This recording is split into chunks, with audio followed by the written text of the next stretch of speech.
ಹೌದು ಸಾವಿತ್ರಿ, ಅಪ್ಪನ ಮೀಟ್ ಮಾಡಿದೆ. ಆದರೆ ಅವರು ನಾನು ನಿಮ್ಮ ಅಪ್ಪ ಅಲ್ಲ, ನನಗೆ ಮದುವೆನೇ ಆಗಿಲ್ಲ ಅಂತ ಹೇಳಿದ್ರು. ಅವರು ನೋಡ್ತಿದ್ರೆ ತುಂಬ ಕೆಟ್ಟವರು ಅಂತ ಅನ್ನಿಸ್ತಾ ಇದೆ. ಅಮ್ಮನಿಗೆ ಅವರು ಮೋಸ ಮಾಡಿದ್ದಾರೆ ಅಂತ ಅನಿಸ್ತಿದೆ. ಆ ವ್ಯಕ್ತಿ ಹಂಗೆ ಹೇಳಾದ್ಮೇಲಿಂದ ಇವ್ರು ನಿಜವಾಗ್ಲೂ ತುಂಬ ಬೇಜಾರು ಮಾಡ್ಕೊಂಡು ಕೂತಿದ್ದಾರೆ. ತನಗಾಗಿದ್ದ ಪರಿಸ್ಥಿತಿ ತನ್ನ ಮಗಳಿಗಾಗಬಾರ್ದು ಅಂತ ಮಗಳ ಮೇಲೆ ತುಂಬ ಪ್ರೀತಿ ತೋರಿಸ್ತಾ ಇದ್ದಾರೆ. ಅದಕ್ಕೇ ನನಗೋಸ್ಕರ ಅವ್ರ ಮಗಳಿಗೋಸ್ಕರ ನಿಮ್ಮ ಮನೆವರೆಗೂ ಬಂದು ನಿಮ್ಮನ್ನೆಲ್ಲ ಕೇಳ್ಕೊಂಡಿದ್ದು. ಪರವಾಗಿಲ್ಲ, ಈ ರೂಪದಲ್ಲಾದರೂ ಮಗು ಒಂದು ಕಣ್ ತೆರೆಸಿದೆ. ಇನ್ನು ಮುಂದೆ ಎಲ್ಲ ಒಳ್ಳೆಯದೇ ಆಗುತ್ತೆ ಸಾವಿತ್ರಿ. ನಿಮ್ಮೆಲ್ಲರ ಆಶೀರ್ವಾದ ಇರೋವರೆಗೂ ನನಗೇನೂ ಆಗಲ್ಲ, ನಾನು ಚೆಂದಾಗೆ ಇರ್ತೀನಿ ಅಂತ ನನಗೆ ಗೊತ್ತಿದೆ. ಸರಿ, ಹಾಗಾದರೆ ಈಗ ಮಲ್ಕೋ, ನಾನು ಮತ್ತೆ ನಿನಗೆ ಕಾಲ್ ಮಾಡ್ತೀನಿ, ಓಕೆನಾ? ಸರಿ ಮೇಡಮ್, ಏನಂತೆ ಸಾವಿತ್ರಿದು? ಸಾವಿತ್ರಿ ಮದನ್ ಬಗ್ಗೆ ಹೇಳ್ತಾ ಇದ್ಲು. ಮದನ್ ಬಗ್ಗೆನಾ?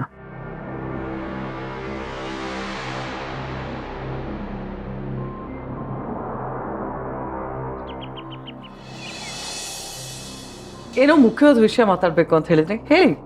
ಮೇಡಮ್, ಅದು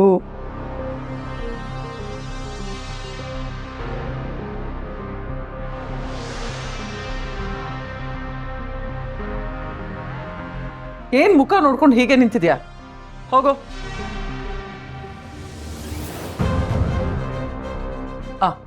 ಈಗ ಹೇಳಿ, ಏನ್ ವಿಷಯ?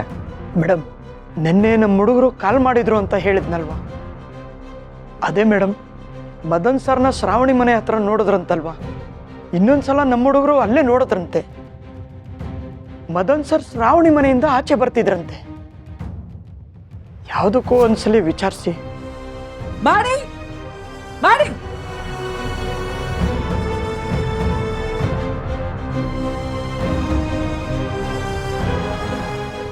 S ma'am.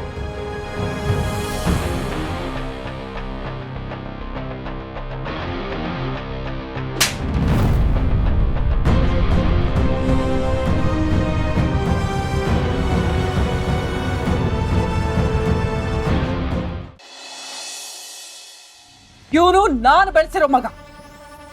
ನನ್ನ ವಿರುದ್ಧ ಯಾವತ್ತೂ ಇವನು ಹೋಗಲ್ಲ.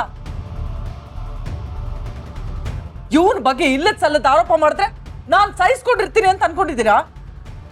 ಇವನು ನನಗ್ ಸುಳ್ಳು ಹೇಳಿ ಮೋಸ ಮಾಡಿ ನನ್ನ ಶತ್ರು ಮನೆಗೆ ಹೋಗ್ತಾನ? ಸಾಧ್ಯನೇ ಇಲ್ಲ. ಇವನ್ ಯಾವತ್ತೂ ನನಗ್ ಸುಳ್ಳು ಹೇಳಲ್ಲ. ನನ್ನ ಮಗ ಹೋಗಿದ್ದು ಹಾಸ್ಪಿಟ್ಲಿಗೆ, ನೀವೇ ಇವನ ಬಗ್ಗೆ ಸುಳ್ಳು ಹೇಳ್ತಿದ್ದೀರ. ಮೇಡಮ್, ಅದು ಮಾತಾಡಬೇಡಿ. ಇಷ್ಟು ದಿನ ನಿಮ್ಮ ಮೇಲೆ ಗೌರವ ಇತ್ತು, ಮರ್ಯಾದೆ ಇತ್ತು, ಅದಕ್ಕೆ ಮಾತಾಡಿಸ್ತಿದ್ದೆ. ಆದ್ರೆ ಈಗ ಅದೆಲ್ಲ ತಪ್ಪು ಅಂತ ಅನ್ನಿಸ್ತಾ ಇದೆ. ನನ್ನ ಮಗ ನನ್ನನ್ನು ಗೆಲ್ಲಿಸ್ಬೇಕು ಅಂತ ಪಣ ತೊಟ್ಟಿದ್ದಾನೆ. ಅದನ್ನ ಮೀರಿ ನನ್ನ ಮಗ ಹೇಗ್ ನನ್ನ ಶತ್ರು ಮನೆಗೆ ಹೋಗ್ತಾನೆ?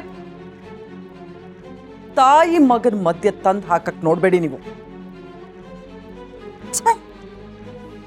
ನಮ್ ಜೊತೆನೆ ಇದ್ಕೊಂಡು ನಮ್ ವಿರುದ್ಧನೇ ಕೆಲಸ ಮಾಡ್ತಿದ್ದೀರಾ ನೀವು. ನೋಡಿ, ಇನ್ನೊಂದು ಸಲ ನೀವಿಂತ ಮಾತೆಲ್ಲ ಆಡೋದಾದ್ರೆ ನೀವಿಲ್ಲಿಗೆ ಬರ್ಲೇಬೇಡಿ. ಕೆಡವ್.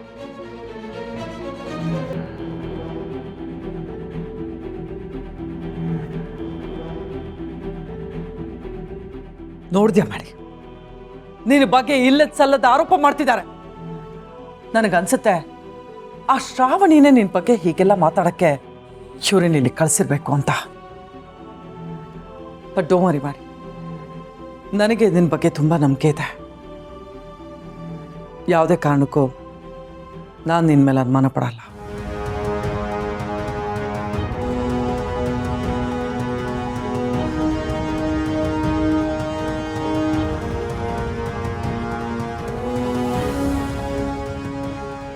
ಮಾಮ್ ನನ್ನ ಮೇಲೆ ಇಷ್ಟೆಲ್ಲ ನಂಬಿಕೆ ಇಟ್ಟಿರುವಾಗ ನಾನು ಮಾಮ್ಗೆ ಮೋಸ ಮಾಡಬಾರ್ದು. ನಾನು ಅವರ ಮನೆಗೆ ಹೋಗಬಾರ್ದಾಗಿತ್ತು. ಆದರೆ ನನಗೆ ಬೇರೆ ದಾರಿನೇ ಇರಲಿಲ್ಲ. ಮತ್ತೆ ಇನ್ಯಾವತ್ತೂ ಆ ರೀತಿ ಮಾಡಲ್ಲ. ನಾನು ಮಾಡಿರೋ ತಪ್ಪಿಗೆ ಪ್ರಾಯಶ್ಚಿತ ಅಂದರೆ ಹೇಗಾದರೂ ಮಾಡಿ ಮಾಮ್ನ ಗೆಲ್ಲಿಸೋದು. ಹೌದು, ಇನ್ನು ಮುಂದೆ ಮಾಮ್ಗೆ ತುಂಬ ಲಾಯಲ್ ಆಗಿರ್ತೀನಿ. ಮಾಮ್ನ ಗೆಲ್ಲಿಸೋದಕ್ಕೋಸ್ಕರ ಪ್ರಾಣ ಬೇಕಾದರೂ ಕೊಡ್ತೀನಿ.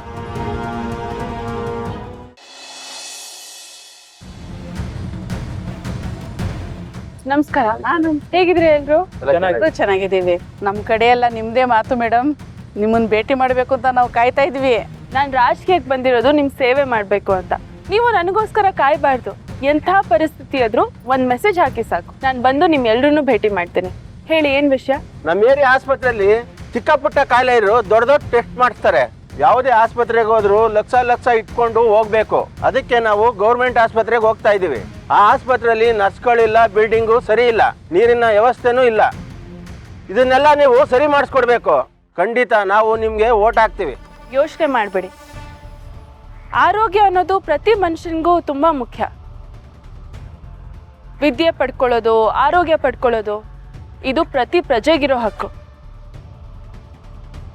ನಾನು ಎಲೆಕ್ಷನಲ್ಲಿ ಗೆಲ್ತೀನೋ ಬಿಡ್ತೀನೋ, ಆದರೆ ಈ ಹೋರಾಟದಲ್ಲಿ ನಾನು ನಿಮ್ಮ ಜೊತೆ ಇದ್ದೇ ಇರ್ತೀನಿ.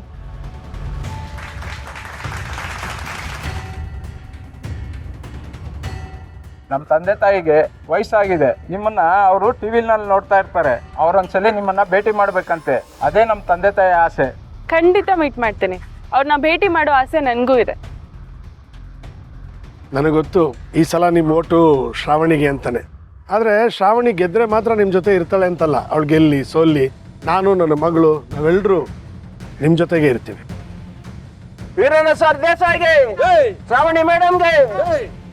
ನಾವಿನ್ ಬರ್ತೀವಿ.